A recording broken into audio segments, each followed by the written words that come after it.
Rain drummed against the floor-to-ceiling windows of Kang Industries' 42nd floor as Min Soo-jin clutched her worn music portfolio against her chest. The receptionist had barely glanced at her before directing her to wait in the marble lobby, where everything screamed wealth and power, things she'd never known. Her fingers trembled as she checked her phone. 3 missed calls from her landlord. The eviction notice crumpled in her jacket pocket felt heavier than lead. Teaching piano to ungrateful children barely covered groceries, let alone rent in Seoul's merciless housing market. "Miss Min?" A sharp voice cut through her anxiety. She looked up to see a man in an impeccably tailored charcoal suit striding toward her. Kang Jin-woo, the CEO himself, moved with the predatory grace of someone who'd never faced rejection. His dark hair was perfectly styled, his jawline could cut glass, and his eyes held the cold calculation of a man who viewed people as chess pieces. "You're here about the pianist position for the charity gala," he stated, not asked. Soo-jin nodded, rising to her feet. "Yes, sir. I have my credentials." "Credentials?" Jin-woo's laugh was harsh, echoing off the marble walls. "Do you see that piano?" He gestured toward a gleaming Steinway grand piano positioned near the windows like a piece of art. "Play this piano perfectly, and I'll give you $1,000 right now. Fail, and you leave immediately." The challenge hung in the air like a blade. Soo-jin's pride warred with desperation. She needed this job, needed any job, but his mocking tone made her blood boil. "And if I succeed?" she asked quietly. His smirk widened. "You won't." Soo-jin approached the piano with measured steps, her worn sneakers silent against the polished floor. Jin-woo settled into his leather chair behind the massive desk, clearly expecting entertainment from her inevitable failure. His assistant and several executives had gathered, drawn by the spectacle their boss was orchestrating. She lifted the piano's lid, revealing the pristine keys that probably cost more than her entire year's income. Her fingers hovered over the ivory, and for a moment doubt crept in. When was the last time she'd played on an instrument this magnificent? Her apartment's battered upright piano had 3 broken keys and a pedal that stuck. But as her fingers found their position, muscle memory took over. She closed her eyes and began Chopin's Ballade No. 1 in G minor, a piece that had once earned her a standing ovation at the Seoul Arts Center, back when her future seemed bright and limitless. The first notes rang out with crystalline clarity, each phrase flowing into the next like water finding its natural course. The melody soared and dipped, carrying years of heartbreak, loss, and stubborn hope. This wasn't just playing. This was her soul speaking in the only language that had never betrayed her. The office fell silent except for the music. Even the rain seemed to pause, as if the city itself was listening. Soo-jin's technique was flawless, but more than that, her interpretation breathed life into Chopin's masterpiece, revealing layers of emotion that most pianists never discovered. Jin-woo's confident smirk began to falter as the music washed over him, stirring something he'd buried deep beneath years of corporate ruthlessness. As Soo-jin's fingers danced across the keys, building toward the ballad's thunderous climax, something extraordinary happened in the sterile corporate environment. The music transformed the space, turning cold marble and steel into something almost sacred. Her technique was beyond professional. It was transcendent. Jin-woo found himself leaning forward in his chair, completely captivated. He'd expected amateur fumbling, maybe a simple melody that would justify his dismissal. Instead, he was witnessing artistry that belonged in the world's greatest concert halls. The woman he'd dismissed as another desperate job seeker was revealing herself as a master of her craft. The ballade's final section erupted with passionate intensity. Soo-jin's entire body moved with the music, her face illuminated by an inner fire that made her beautiful in a way that had nothing to do with conventional prettiness. This was raw talent, refined by years of dedication and seasoned by hardship. As the last notes rang out in perfect silence, Jin-woo realized he'd been holding his breath. The spell broke suddenly, and he jerked backward in his chair. Too far, too fast.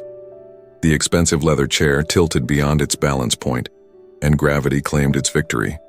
He crashed to the floor in an undignified heap, his perfectly styled hair now disheveled, his suit jacket twisted awkwardly around his shoulders. The sound echoed through the office like a gunshot, shattering the reverent silence that had followed Soo-jin's performance. His assistant rushed forward, but Jin-woo waved him away, his face burning with embarrassment as he struggled to his feet. Soo-jin remained at the piano, her hands still poised over the keys, watching him with an expression he couldn't quite read. Jin-woo straightened his jacket with as much dignity as he could muster, acutely aware that every person in the room had witnessed his graceless tumble. His cheeks burned with a humiliation he hadn't felt since childhood, when his father's business associates would watch him fail at tasks designed to build character. "That was," he began, then stopped, struggling to find words that wouldn't reveal how deeply the music had affected him. Soo-jin slowly closed the piano lid and turned to face him fully. Her expression held no mockery, no triumph, only a quiet understanding that somehow made his embarrassment worse. She'd seen something in his reaction, something he'd tried to keep hidden behind his CEO facade. "Adequate," he finished lamely, the word falling flat in the charged atmosphere. "Adequate?" The question came from his assistant, who looked genuinely shocked. "Sir, that was extraordinary. I've never heard anything like—" "That's enough," Jin-woo cut him off sharply. He reached into his jacket and pulled out his wallet, extracting 10 crisp $100 bills. His hands, usually steady during million-dollar negotiations, trembled slightly as he placed the money on the piano. "You've earned this," he said, his voice carefully controlled. "The charity gala is next Friday at the Grand Hyatt. 8 o'clock. Don't be late." Soo-jin stared at the money, then at him. "I thought this was just for one song. Consider it an advance on your fee for the gala." He turned away, unable to meet her eyes. "My assistant will provide the details." As she gathered the bills with careful hands, Jin-woo caught a glimpse of her expression, surprise mixed with something that might have been gratitude or perhaps pity. Both possibilities unsettled him more than he cared to admit. After Soo-jin left, Jin-woo stood alone in his office, staring at the piano that had just humbled him so completely. The silence felt different now, charged with the memory of music that had reached places in his soul he'd thought permanently sealed. He walked to the instrument and pressed a single key, middle C. The note rang pure and clear, nothing like the discordant sounds he'd produced during his own brief, disastrous piano lessons as a child.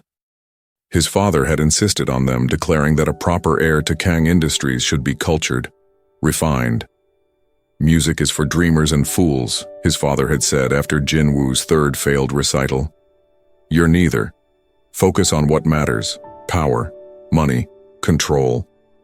The lessons had stopped and Jin-woo had buried any musical inclinations beneath layers of business acumen and emotional armor. He'd convinced himself his father was right, that art was a luxury he couldn't afford if he wanted to survive in their world. But Soo-jin's performance had cracked that armor, revealing the boy who'd once sat at his grandmother's old upright piano, picking out melodies by ear while she hummed along. Before his father had decided such pursuits were weakness, before he'd learned that showing emotion was dangerous in their family.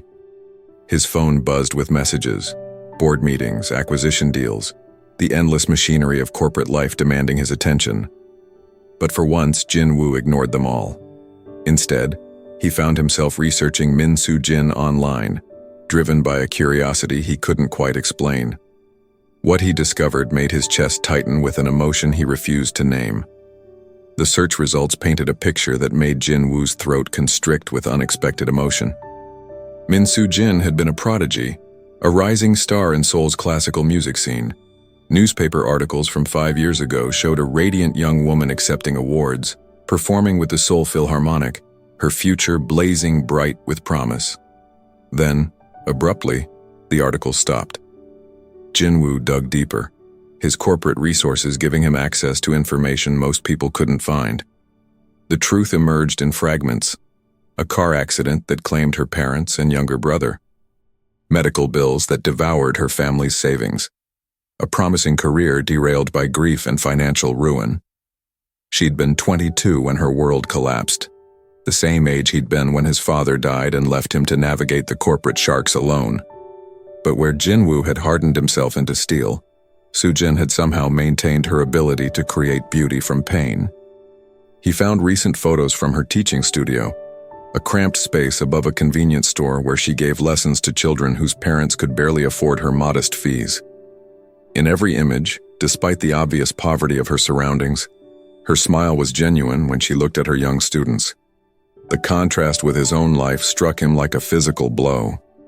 He lived in a penthouse worth millions, drove cars that cost more than most people's homes, yet when was the last time he'd smiled with such unguarded joy? His assistant knocked, interrupting his research. "Sir, the board meeting." "Cancel it," Jinwoo said without looking up from his computer screen. "Sir, cancel all my meetings today. I have something more important to do." The lie came easily, but for once it didn't feel like a lie at all.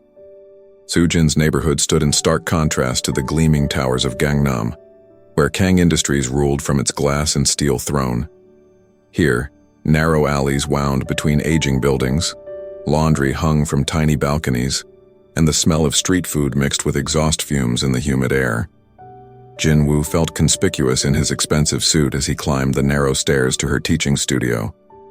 His driver had looked confused when given this address, clearly wondering why his boss would venture into such an area. Jinwoo wondered the same thing. The sound of piano music drifted down from the second floor, not the masterful performance from his office, but something simpler, more patient. A child's voice counted beats aloud, occasionally stumbling over the rhythm. "Very good, Minjun. Remember, the left hand is like your heartbeat, steady and strong." Sujin's voice carried warmth and encouragement that made something twist in Jinwoo's chest. He paused on the landing, suddenly uncertain about his impulse to come here. What was he doing? What could he possibly say to justify this intrusion into her world? Through the partially open door, he caught a glimpse of her with a boy who couldn't be more than 8 years old. Her worn jeans and simple sweater were a far cry from the formal clothes she'd worn to his office. But somehow she looked more herself here, more real. The lesson ended with praise and gentle reminders about practice. As the child gathered his music books, chattering excitedly about a song he wanted to learn, Jinwoo realized he was witnessing something he'd never experienced, teaching motivated by love rather than obligation. The boy bounded past him on the stairs, calling out thanks in a voice bright with happiness. "Mr. Kang?" Sujin's voice held surprise but not displeasure as she appeared in the doorway. Up close, without the intimidating backdrop of his corporate office, she looked younger, more vulnerable. Dark circles under her eyes spoke of sleepless nights, but her expression remained alert and curious. "I apologize for the intrusion," Jinwoo began, then stopped, realizing he had no prepared explanation for his presence.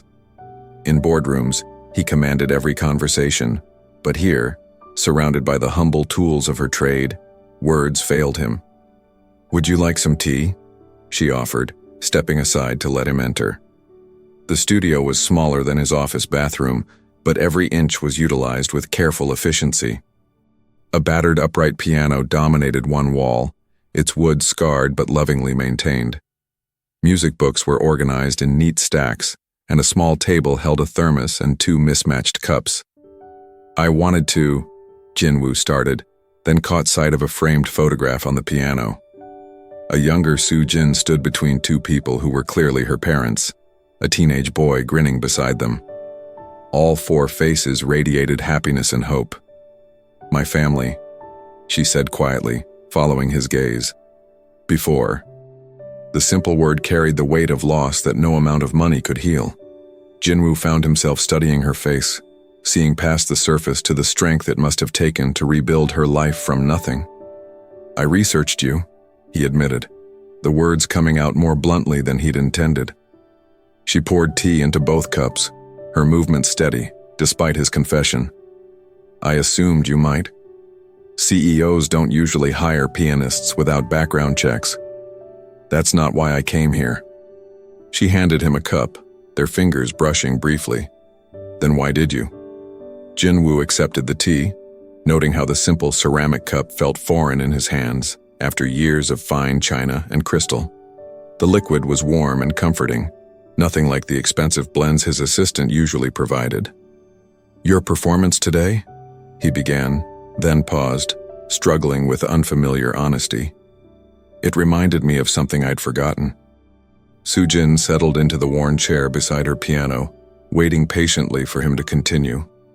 Her silence wasn't demanding or expectant. It simply offered space for whatever he needed to say. "I used to play," he admitted, the words feeling strange on his tongue.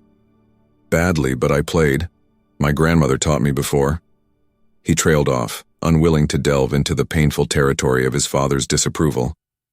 "Music has a way of staying with us," she said softly. "Even when we think we've left it behind.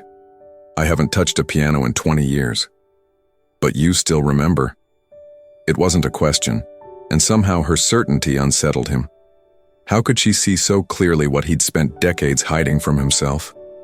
"Why do you teach?" he asked, deflecting from his own vulnerability. "You could be performing in concert halls." A shadow crossed her face, but she didn't look away. "I tried to go back, after everything, but the music felt empty. Teaching these children, seeing their joy when they master a new piece, that gives the music meaning again." Jinwoo thought of his own work, the endless pursuit of profit and market dominance. When had he last felt joy in his accomplishments? When had success meant anything beyond numbers on a balance sheet? "The charity gala," he said suddenly. "What will you play? What would you like to hear?" The question caught him off guard. No one asked what he wanted anymore. They assumed, anticipated, or simply obeyed. Jinwoo set down his teacup, his mind racing with possibilities he'd never allowed himself to consider. The question hung between them like a bridge he wasn't sure he was brave enough to cross. "There's a piece," he said slowly, his voice barely above a whisper. "Debussy's Clair de Lune. My grandmother used to play it." Sujin's expression softened with understanding. "It's beautiful, melancholy but hopeful. She died when I was 12. After that, my father said music was a distraction from more important things." The admission felt like exposing a wound that had never properly healed. "And you believed him?" The simple question cut deeper than any corporate challenge he'd ever faced. Had he believed his father, or had he simply been too afraid to disagree? Too desperate for approval to fight for the things that brought him joy? "It doesn't matter what I believed," he said, falling back on the emotional distance that had protected him for so long. "I have responsibilities." "So do I," Sujin replied quietly. "But that doesn't mean we have to abandon everything that makes us human." Her words struck him like a physical blow. When had he stopped feeling human? When had efficiency and profit become more important than connection and beauty? "Play it," he said suddenly, the request escaping before he could stop himself. "Here? Now? Please." Sujin moved to her piano without hesitation, her fingers finding the keys with the same natural grace he'd witnessed in his office. But this time, in this intimate space surrounded by the evidence of her dedication to her students, the music felt different. The opening notes of Clair de Lune filled the small room like moonlight, gentle and transformative. Jinwoo closed his eyes and let himself remember his grandmother's hands guiding his small fingers across the keys, her patient voice encouraging him to feel the music rather than simply play the notes. As the last notes of Clair de Lune faded into silence, Jinwoo felt something crack inside his chest, not breaking, but opening. The melody had unlocked memories he'd buried so deep he'd forgotten they existed. His grandmother's soft humming as she cooked, the way she'd clap with genuine delight when he managed a difficult passage, the warmth in her eyes when she told him that music was the language of the heart. "She would have loved your playing," he said, his voice rougher than he'd intended. Sujin turned from the piano, and he was startled to see tears glistening in her eyes. Music connects us to the people we've lost. It keeps them alive in ways that nothing else can. The truth of her words hit him like a revelation. All these years he'd thought avoiding music would help him forget the pain of losing his grandmother, of disappointing his father, of becoming someone he wasn't sure he recognized anymore. But instead, he'd cut himself off from the very thing that might have kept the best parts of himself alive. His phone buzzed insistently in his pocket, the outside world demanding his attention, pulling him back toward the corporate machine that had consumed his life. But for the first time in years, he ignored it. "The gala," he said, standing abruptly. "I want you to play Claire de Lune." "Mr. Kang." "Jin Woo," he corrected, the informality feeling strange but right. "And I want to make you an offer." Soo-jin's expression grew cautious. "What kind of offer?" "Teach me."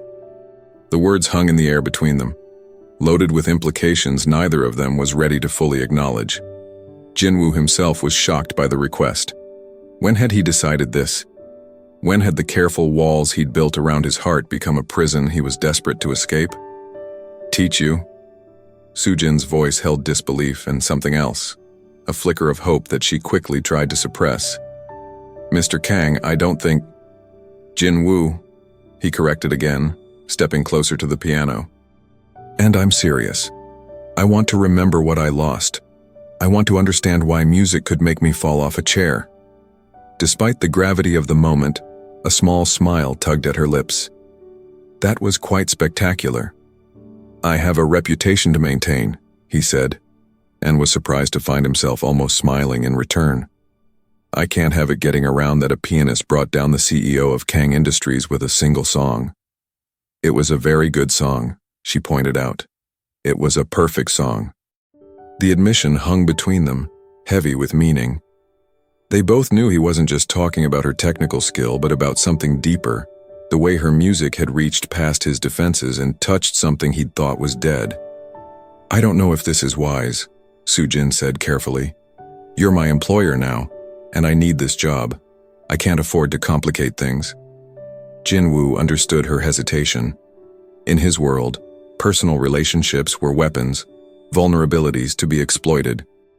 But standing in her modest studio, surrounded by the evidence of her dedication to her students, he felt the possibility of something different, something real. "One lesson," he said.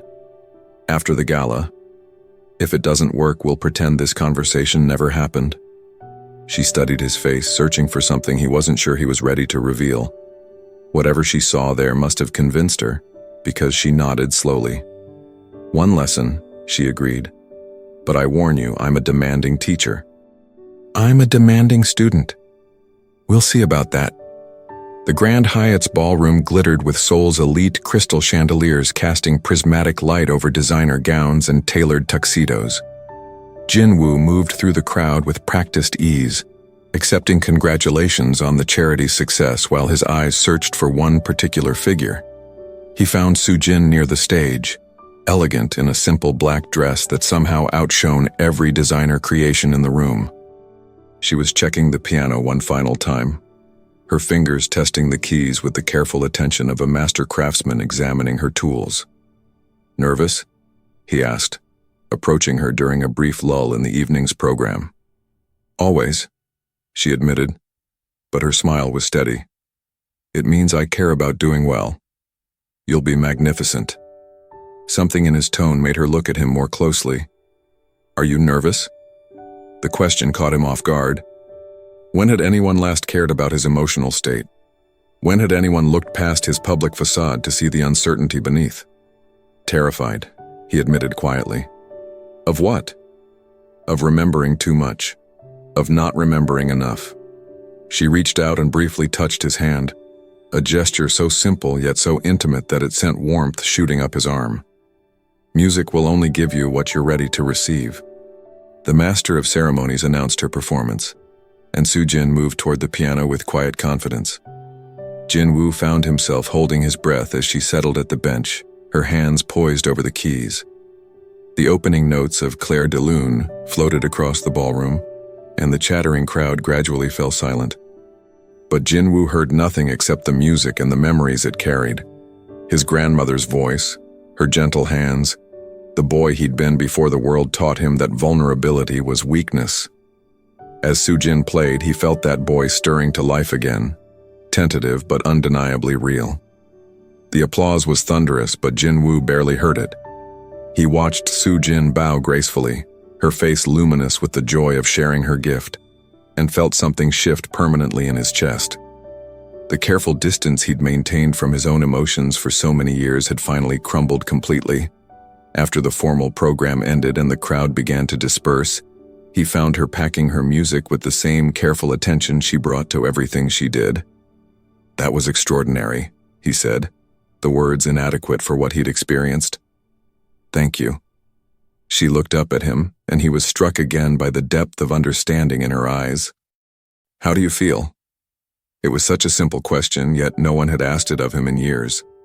How did he feel? Vulnerable, hopeful, terrified, alive in a way he'd forgotten was possible. "Like I've been holding my breath for 20 years and can finally exhale," he said honestly. "That's a good start." "For what?" "For learning to play again, for learning to feel again." She closed her music case and faced him fully.